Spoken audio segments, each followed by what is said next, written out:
Bonjour à tous. Donc aujourd'hui, on vient de nos montagnes pour vous parler de vous raconter 3 ans d'expérience en 30 minutes.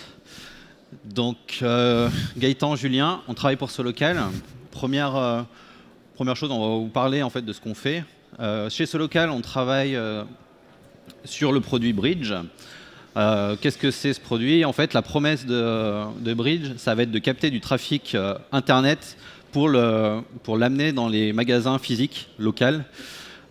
Et comment on fait ça? En fait, on va permettre à nos clients de pouvoir gérer l'ensemble des données de leur magasin, les horaires d'ouverture, les produits et services disponibles au sein d'une interface. Et on va pouvoir publier ces données-là sur différents canaux de communication. Le premier canal, en fait, ce qu'on appelle les store locators. Et ces store locators, c'est simplement un site internet qu'on va développer qui va permettre de gérer, permettre à l'internaute de trouver le magasin le plus proche de chez lui. Typiquement, lorsque vous allez sur magasin.darty.fr, vous allez tomber sur ce site qu'on a développé pour Darty et vous allez pouvoir trouver le magasin le plus proche de chez vous. Et lors du développement de ces sites-là, en fait, on fait très attention à tout ce qui est SEO pour améliorer tout ce qui est indexation au niveau des moteurs de recherche pour nos clients. Et une fois qu'on a ces données-là, on va pouvoir les envoyer sur différents annuaires du web, type page jaune, Google, Facebook.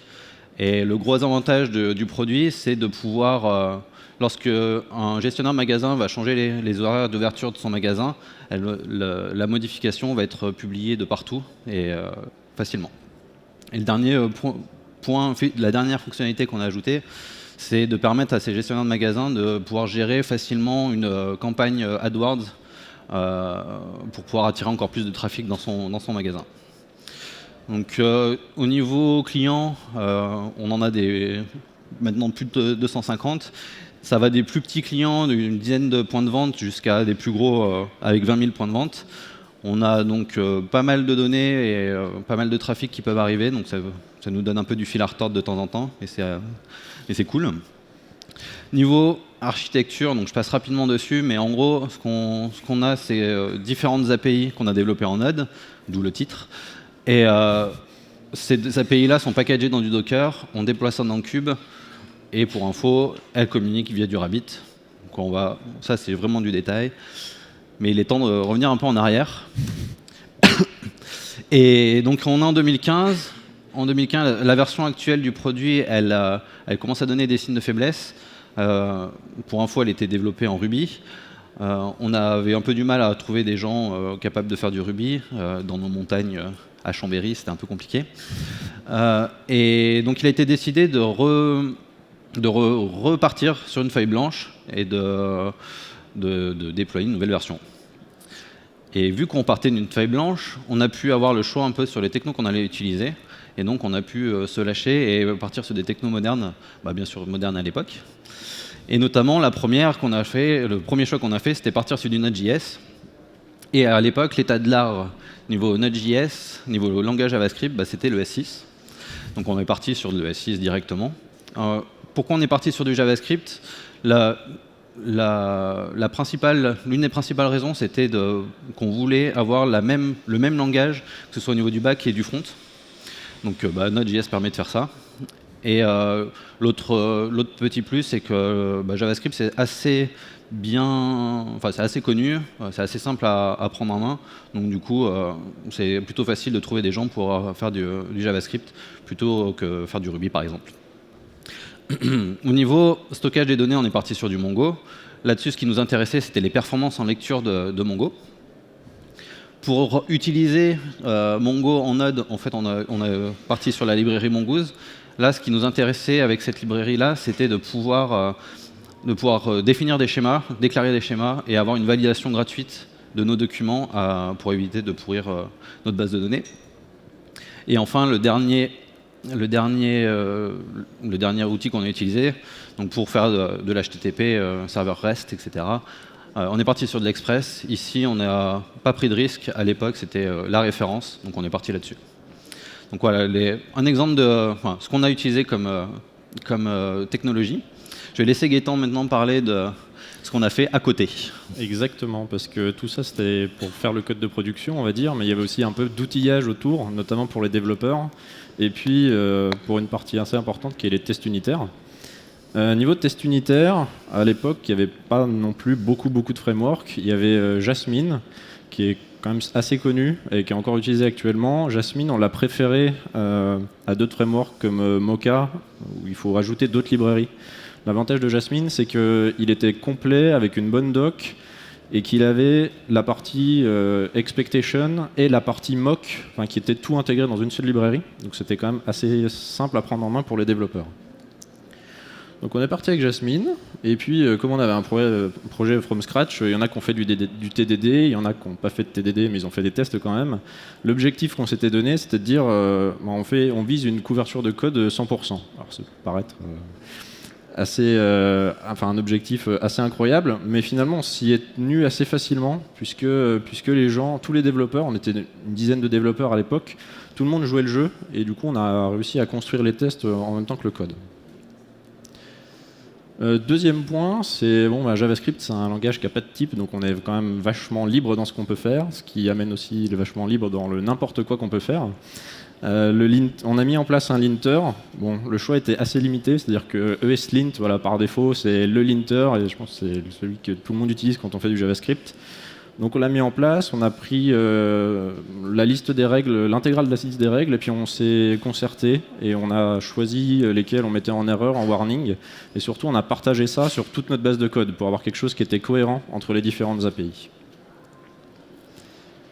Au niveau, donc ça c'est au niveau des outils, mais il y a aussi au niveau du process de développement. On fonctionnait, donc on a tout notre code qui est hébergé dans GitHub, on avait des revues de code qui fonctionnaient avec des pull requests. Typiquement, un développeur qui commence une nouvelle fonctionnalité va tirer sa branche de master, développer sur cette branche-là, et puis ensuite faire une pull request pour qu'il y ait plusieurs choses, qui est notamment le code cov qui allait analyser la couverture de code de la pull request. Objectif, ne pas la faire baisser. Donc, comme ça, même si on n'est pas à 100%, finalement, on y tend petit à petit. Le troisième check, c'était notre intégration continue. Alors on peut se dire, il n'y a pas de compilation en JavaScript, donc qu'est-ce que vous faites ? On lance le linter pour voir si tout a été respecté, et puis on lance les tests qu'on avait justement. Et puis le dernier check, c'était SonarQube. Je pense que la plupart des gens connaissent maintenant. C'est un analyseur de code qui est, on va dire, un peu plus haut niveau que ce que pourrait nous sortir comme recommandation ESLint. Et lié à ça, on avait un système de code owner, c'est-à-dire qu'on avait 6 API au début, et on avait des petites équipes, et chaque équipe était responsable de une ou plusieurs API, ce qui permettait d'avoir des revues de code qui étaient un peu plus intéressantes au niveau fonctionnel métier, parce que les équipes avaient vraiment la connaissance en interne.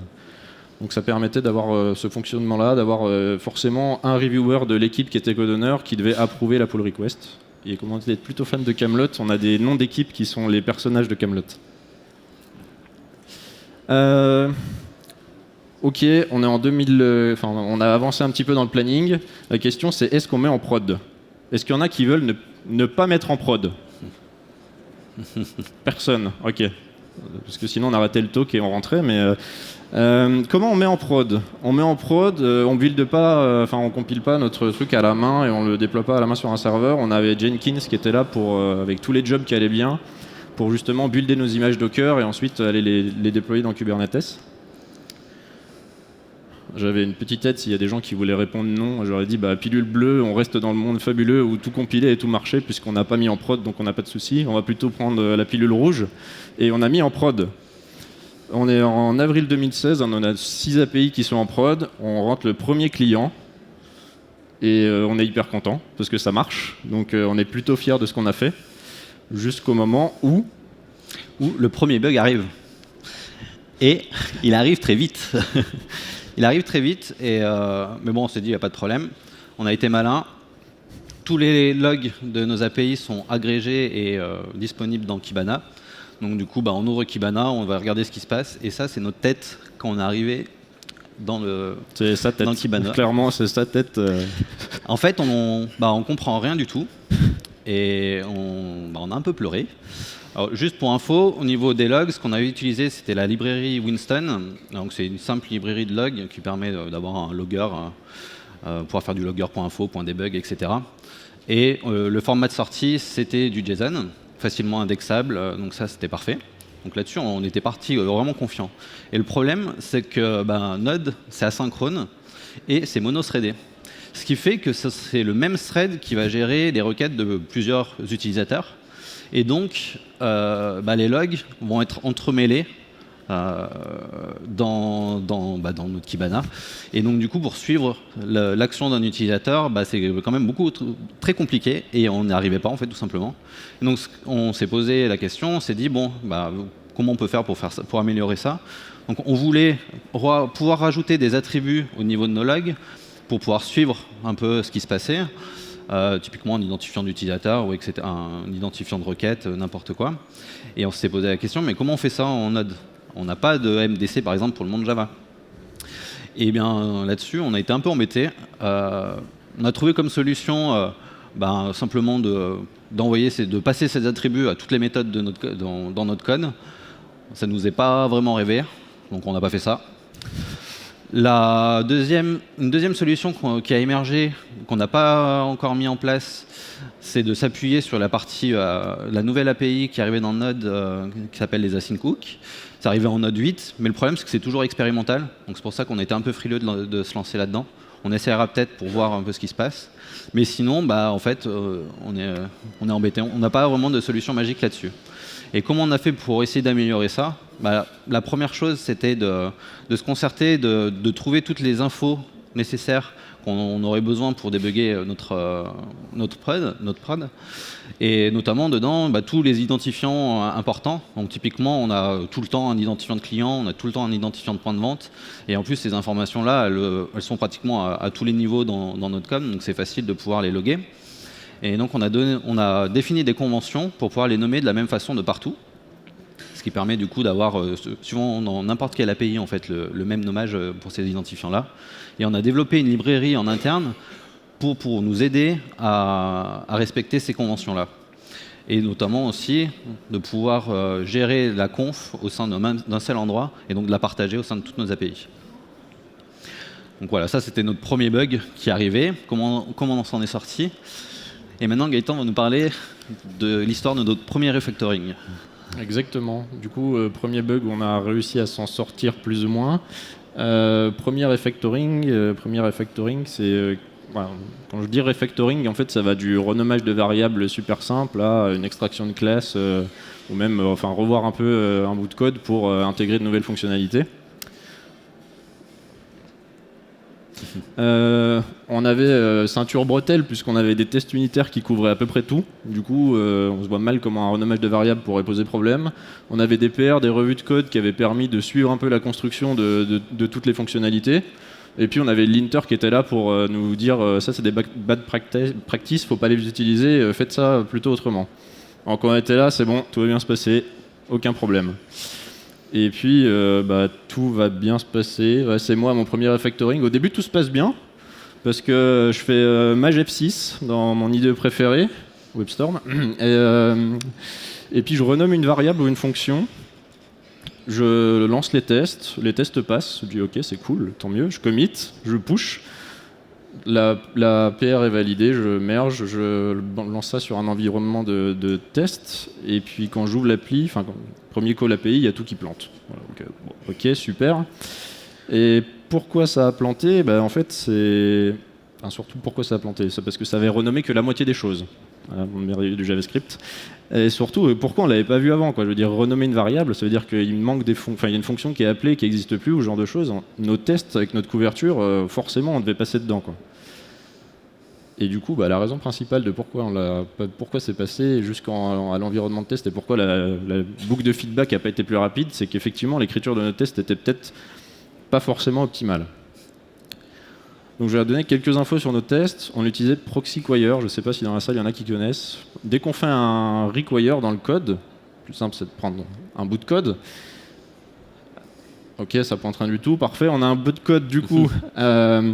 On va faire un require sur un autre fichier. Et ça on va dire que c'est le fichier qui est responsable d'appeler une API externe.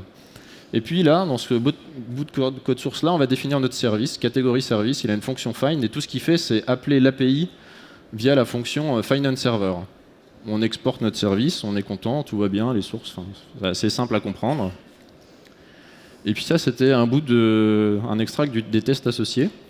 Comment on testait ça? On voulait faire des tests vraiment unitaires. Du coup, on voulait vraiment tester que la classe catégorie service et pas toutes les dépendances qui étaient liées à ça.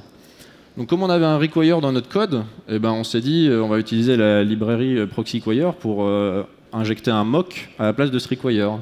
Donc c'est ce qu'on fait en bas avec le jasmine.createSpy. On va créer un mock qui du coup contient la fonction findOnServer et puis ça retourne une promesse qui est résolue avec un tableau vide.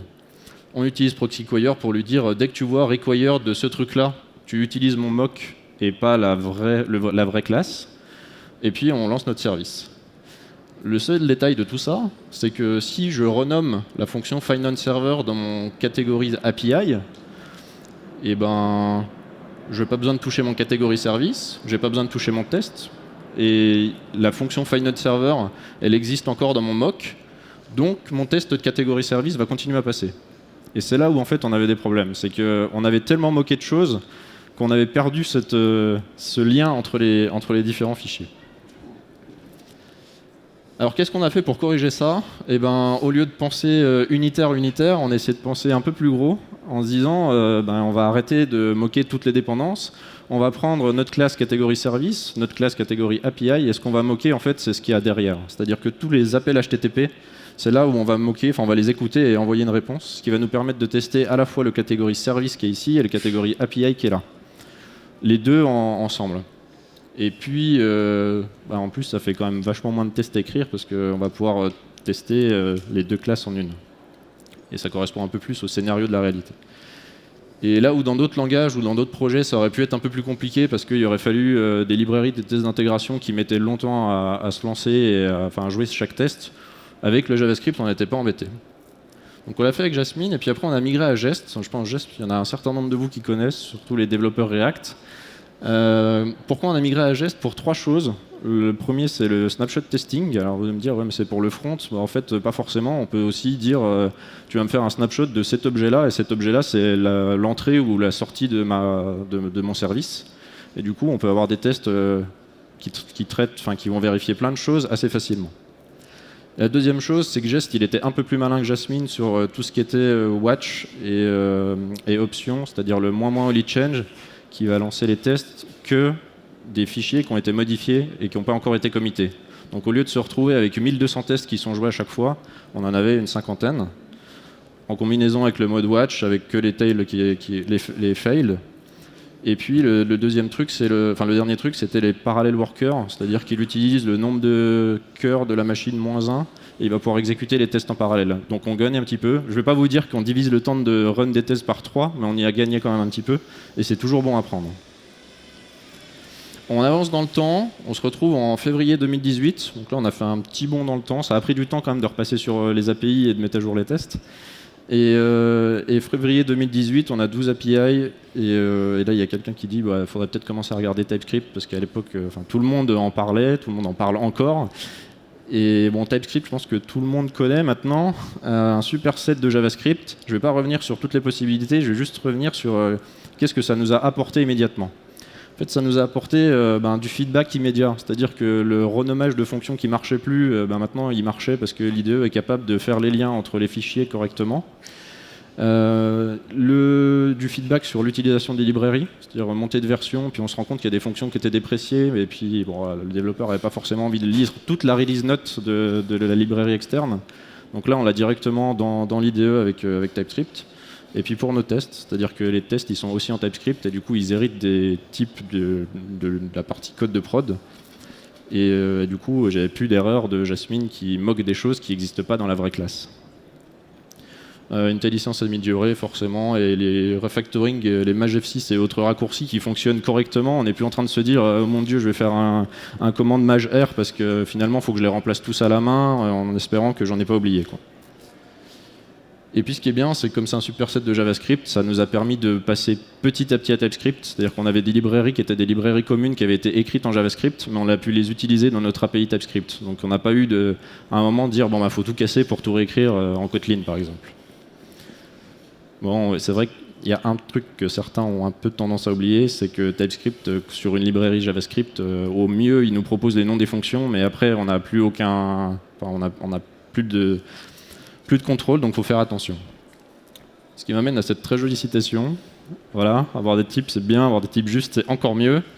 Et notamment, dans notre cas, en fait, nos API, elles discutent avec notre front-end Angular, qui du coup est en TypeScript maintenant. Et du coup, on avait défini les types d'entrée et de sortie de nos API dans la partie Angular. Ce qui fait que quand quelqu'un allait modifier quelque chose dans l'API, il ne pensait pas forcément à mettre à jour les types dans la partie front. Donc on se retrouvait, pas de souci, j'ai tout codé dans mon front, j'ai pris les bons types, tout va bien aller, et puis on fait la requête et tout échoue. Donc ce qu'on a fait, c'est qu'en fait une API maintenant, chez nous, c'est 2 packages. C'est le package de l'API en elle-même, qui va du coup, à la fin, être compilé dans une image Docker, et c'est ça qui va être runné. Et puis on exporte aussi le package des types publics. Donc tout ce qui est en entrée et en sortie de notre API, ça va être un package qui va être exporté à part et qu'on va pouvoir utiliser à la fois dans nos front-ends, ce que je disais sur notre appli Angular, et à la fois sur les différentes API qui veulent communiquer entre elles via le messaging. Comme ça, on est sûr d'avoir quelque chose qui est toujours cohérent. Dernier petit point lié à TypeScript, c'est qu'il y a une compilation, certes, mais à la fin, ça finit en ES6, 5, ça dépend comment on configure ça, mais du coup, on finit sans aucun check de type au runtime. Et une API, n'importe qui peut faire un curl dessus avec n'importe quoi comme paramètre. Donc on a beau avoir typé tout ce qu'on voulait en entrée, quelqu'un peut dire tiens, je te refourgue ça. Et il faut être capable de le traiter. Première méthode, c'était de se dire je fais un if, si j'ai cet attribut-là, ou si il n'y est pas, je vais planter une erreur 400 parce qu'il manque des attributs. Et on avait essayé un peu d'industrialiser ça, et on trouve maintenant, on utilise une librairie qui s'appelle IOTS, qui va permettre en fait de définir ces validateurs de manière beaucoup plus simple, en se basant sur une syntaxe que j'ai mis ici. Catégorie validator, on a lui dire si quelque chose doit être valide en tant que catégorie, c'est que ça contient un champ catégorie ID qui est de type string, un country qui est de type string. Et après, on va juste utiliser la fonction decode en lui disant tiens, je te donne cet objet-là. Sur la première ligne, c'est valide. Et sur la deuxième ligne, catégorie ID, ça vient 1, mais c'est un number au lieu d'un string. Et là, on va avoir une erreur, enfin, on va avoir un résultat d'erreur. Et la librairie est assez intéressante parce qu'elle va dire c'est le fil de catégorie ID qui n'est pas au bon format. Donc on gagne ça. Et si on a 15 champs différents, on va avoir la liste de tous les champs qui ne sont pas valides. Donc on a gagné sur la simplicité de mise en place. Et vous allez me dire, ok, mais il va falloir redéfinir des types, encore en plus des types TypeScript, il va falloir des types IOTS. Et il y a un petit raccourci syntaxique, il est ce qu'il est, c'est pas très sympa à lire. Mais grâce à notre validator qui est à droite, qui est la partie IOTS, on va pouvoir exporter un type TypeScript et du coup exporter ça dans notre package. Donc voilà pour tout ce qu'on a fait côté typage et test. Et je vais laisser Julien continuer un peu sur la partie développeur expérience. Donc voilà, on a amélioré le feedback des développeurs, enfin la feedback loop des développeurs avec TypeScript et Jest. Et du coup, on a essayé d'aller un peu plus loin sur l'amélioration de cette boucle de feedback. Et l'une des premières choses déjà qu'on a eu à faire, c'est que avec TypeScript, on a dû changer de linter. Donc TypeScript vient avec son linter TSLint. Donc du coup, on a dû migrer de SLint vers TSLint. Et la petite surprise récente, c'est que TSLint a été annoncé, va bientôt être deprecated. Donc du coup, on est en train de faire l'inverse maintenant. Toutes les règles liées à TypeScript qui étaient dans TSLint sont en cours d'intégration ou sont pratiquement toutes réintégrées dans ESLint. Donc du coup, on fait la migration inverse.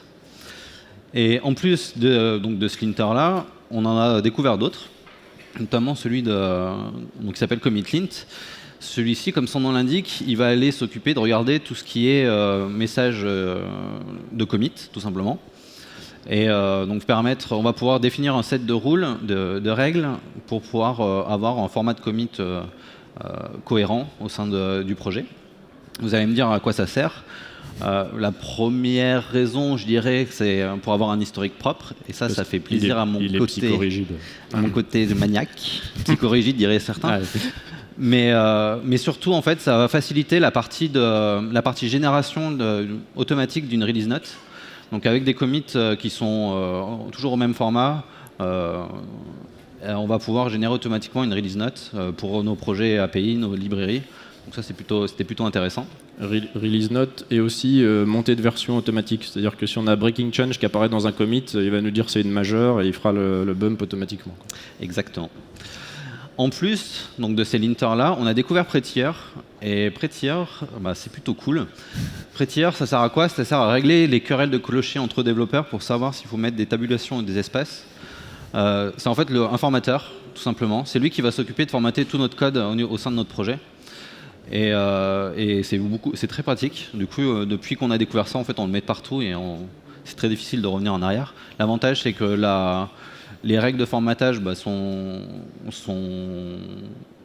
dans le projet et tous les développeurs n'ont pas le choix. En fait, c'est le Prettier qui s'applique automatiquement. Et en fait, comment on l'applique automatiquement? C'est qu'on va configurer des hooks Git pour appliquer un peu tout automatiquement et ne pas laisser le choix à nos développeurs. Donc pour ça, on utilise Husky. Husky, simplement une libJS qui permet de configurer très facilement des hooks Git. Et typiquement, ce qu'on va faire, c'est que sur le hook pré-commit, on va lancer ESLint. Ce qui fait que si ESLint découvre une erreur, il arrête le commit et le dev ne peut pas committer. Donc il faut qu'il corrige avant de committer. Et derrière, on va lancer le formatage de Prettier automatiquement, ce qui fait qu'on ne pourra pas committer un fichier qui ne sera pas formaté correctement. Et on va utiliser le hook commit message pour lancer commit link automatiquement. Donc du coup, une fois que le développeur a renseigné son message de commit, il y a commit link qui le vérifie. Si jamais il y a un problème, il arrête le commit pareil. Donc le développeur doit réécrire son message correctement. Donc ça, c'est des commits, c'est des hooks Git. Ces hooks, bien sûr, peuvent être désactivés. Et donc, pour empêcher les petits malins de tout le temps désactiver et de committer n'importe quoi, il faut bien penser à ce que la CI fasse quand même les checks forcément.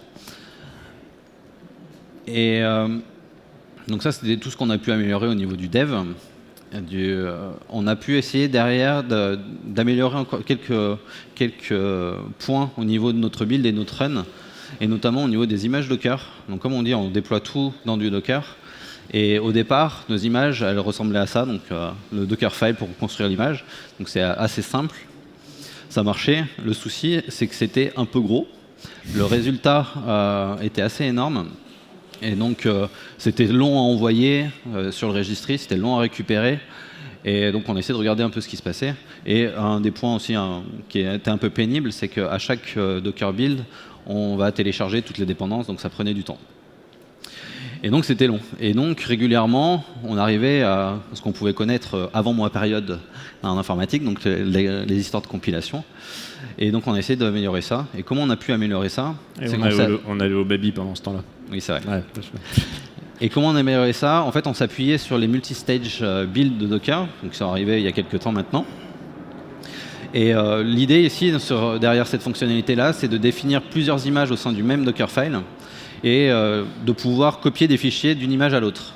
Donc là, vous avez un exemple d'image qu'on appelle donc le builder. Donc cette image-là va simplement builder l'application, lancer les tests, lancer le coverage, etc. La petite subtilité aussi que vous pouvez peut-être pas voir parce qu'on ne voit pas bien le gras, c'est la petite ligne copy npm et copy package JSON. Donc en fait, c'est une astuce qu'on a trouvée pour éviter de télécharger les dépendances tout le temps. Typiquement, quand on fait une modification de code sans modification de dépendance, avec une copie naïve comme on pouvait avoir auparavant, tout le temps on allait récupérer les dépendances. Là, en copiant le package JSON tout seul, en fait, on s'appuie sur le cache Docker pour éviter le téléchargement des dépendances. Donc ça, c'est notre image de build. Derrière, on va avoir une image qu'on appelle le production builder. Cette image-là va nous permettre de simplement télécharger toutes les dépendances liées à la prod. Donc juste les dependencies, pas les dependencies. Donc on récupère ça. On va copier tous les artefacts qui ont été buildés avec l'image précédente. Donc tout le JS, tout le JS généré, etc. On va supprimer tout ce qui est test, parce qu'on n'en a pas besoin pour l'image de prod. Et enfin, on a notre image de prod, réellement. Donc là, on s'appuie sur Alpine pour avoir une image de base plus petite. On va récupérer les artefacts sur l'image précédente. Et donc dans cette image-là, on a vraiment les dépendances nécessaires à la prod et le code de production. Et du coup, le résultat, il était plutôt cool. On a divisé par 10 nos images, et donc ça, on était plutôt content. Ça, c'était donc au niveau du build. Au niveau de la prod, en fait, régulièrement, on avait des soucis. On ne savait pas trop ce qui se passait. On avait des erreurs un peu bizarres, des comportements un peu bizarres. Et il se trouve que lorsqu'on a une promesse qui est rejetée dans notre code et qui est catchée nulle part, et ben, lorsqu'elle remonte tout en haut de la stack, le node va simplement afficher un warning et puis c'est tout. Et donc du coup, on avait des promesses, on avait raté un catch quelque part et on ne savait pas trop pourquoi. Et il se trouve qu'on peut mettre un listener sur les promesses qui ne sont pas gérées, les promesses rejetées qui ne sont pas gérées. Et donc, on a pu nous mettre un log dessus, ce qui permet d'avoir des infos pour pouvoir traiter correctement le cas rejeté plus tard. Et derrière, on allait même plus loin, on arrête le process, enfin on retransmet l'erreur, du coup ça kill le process node et on laisse Kubernetes redémarrer l'API ailleurs. Et le petit point de détail ici, c'est que l'erreur que vous avez, en fait, ça peut être n'importe quoi. Ça peut être une string, ça peut être une erreur, ça peut être autre chose. C'est en gros vraiment le contenu de la promesse rejetée. Et le dernier point qu'on a pu mettre en place au niveau du run, c'est comme on déploie sur Kube, toute la partie, Kube peut arrêter une API un peu comme il veut pour la déployer ailleurs. Et en fait, au début, on n'avait rien pour arrêter correctement une API, une de ces API-là. Et donc un système très facile à faire, simplement de foutre un listener sur le signal SIGTERM, donc c'est le signal qui est envoyé par Kube pour arrêter nos API. Et derrière, on est gentil, on déploie, on arrête tout, on se déconnecte de la base, de Rabbit, etc. Et donc voilà, bon dans le temps, on est aujourd'hui. Et nous voilà, exactement, en juin avec 20 API, on est 25 développeurs. Et on a résumé 3 ans en 30 minutes. Et là, je vais essayer de faire encore plus fort, de résumer 3 ans en 3 minutes. Avec une Lightning version. Si j'avais eu 3 minutes, qu'est-ce que j'aurais dit ? Quels sont les plus de Node.js après ces 3 ans passés avec ? C'est la légèreté. Alors légèreté à la fois au niveau de la mémoire et à la fois dans la partie rapide, à démarrer. Et ça, c'est super utile pour nous, puisque comme il l'a dit, on déploie toutes nos images Docker dans Kubernetes, donc de temps en temps, nos pods ils sont rebasculés d'un nœud à un autre. Donc l'application s'arrête, elle redémarre ailleurs, et ça doit être instantané, quoi. On ne peut pas se permettre d'avoir quelque chose d'assez long. Autre plus, c'est que Node, du coup, ça c'est basé sur le moteur V8, et il y a une partie de Google qui travaille là-dessus, et donc ça avance. C'est jeune, mais ça progresse vite. Et c'est quand même assez agréable d'avoir ces évolutions et ces corrections et ces modifications au fur et à mesure. À la base, on est parti en Node 6 sur certaines API et maintenant on est en Node 12 sur certaines API. À côté, donc avec ça, il y a pas mal d'outils intéressants. Donc on a parlé de Prettier, comme ça il n'y a plus de problème de est-ce qu'on formate correctement avec des virgules après le dernier élément d'un tableau, ce genre de choses. Là, ça passe tout au formateur, il n'y a plus aucun souci. Et il n'y a personne qui râle, ce qui est quand même plutôt agréable. Pareil, les linters, ils sont améliorés, surtout en passant à TypeScript. Maintenant, en revenant à ESLint, mais avec les règles TypeScript, on a quand même quelque chose de très complet et qui en plus a un petit mode autofix qui permet de fixer automatiquement certaines règles. Et le dernier outil, c'est Wallaby.js. Alors Wallaby, il y en a peut-être qui connaissent. C'est un runner de test qui est encore un peu plus intelligent que Jest, c'est-à-dire qu'il va être capable de runner le test que des tests qui sont liés aux modifications qu'on a, par exemple, juste fait à la dernière sauvegarde. Enfin voilà, d'avoir un runner qui est super précis et beaucoup plus fin. Et du coup d'avoir un feedback encore plus immédiat et en plus intégré aux IDE, donc avec une petite pastille verte quand la ligne elle est couverte, que tout se passe bien, le message d'erreur et la pastille rouge quand il y a un problème. Le seul détail c'est qu'il est payant, mais voilà, on ne peut pas tout avoir gratuit, même si on aimerait bien dans le monde web.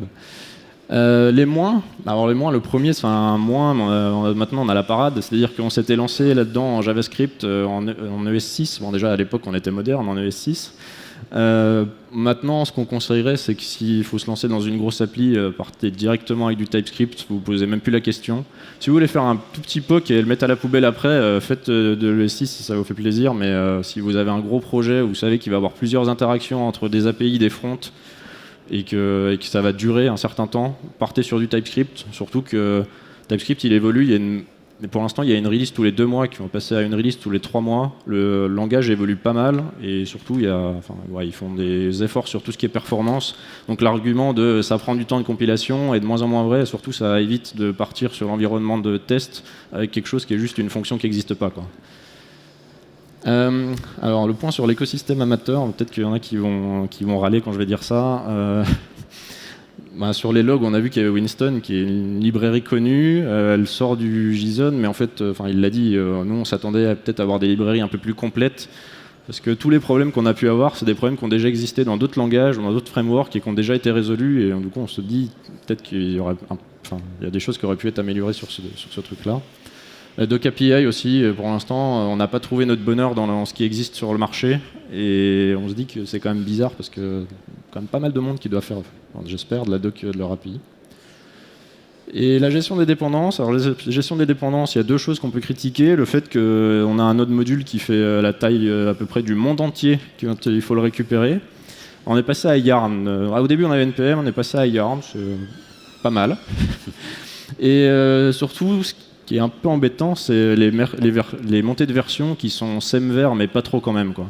C'est-à-dire que c'est une montée de version mineure, et puis quand on fait la montée de version réellement de la lib, on se rend compte qu'il y a 3 breaking change et qui sont documentés nulle part. Et du coup, on est là, bon, ouais, c'est un peu con, quoi. C'est d'avoir du semver qui n'est pas vraiment du semver. Autre point, on avait choisi à la base de partir sur du JavaScript parce que c'est un langage qui est un peu plus simple à lire que du Haskell. Je ne sais pas si quelqu'un se sent visé. Et que finalement, les développeurs peuvent le lire assez simplement. La courbe d'apprentissage n'est pas forcément super pentue au début. Il y a un petit point qu'on avait peut-être négligé, c'est la partie asynchrone et promesse qui, de temps en temps, les gens pensent l'avoir compris assez rapidement, et puis on se rend compte qu'il y a des petites subtilités qui sont oubliées. Et tout ce qui est debug et profiling, heureusement qu'on a les Chrome DevTools et que ça s'améliore de jour en jour, mais sinon c'est plutôt sportif pour adresser ces 2 points-là. Et le dernier point, c'était les bibliothèques standards limitées. Ça rejoint un peu le NPM qui installe la terre entière, c'est-à-dire qu'il y a des choses dans Node, il n'y a pas beaucoup de choses. Après, il y a plein de choses qui existent partout sur NPM Registry et compagnie. Il faut faire son choix là-dedans. Et puis on aimerait qu'il y ait peut-être un peu plus de choses qui viennent directement dans Node et qui soient un peu plus suivies. Voilà, je suis dans les temps, j'ai tenu mes 3 minutes. On vous remercie.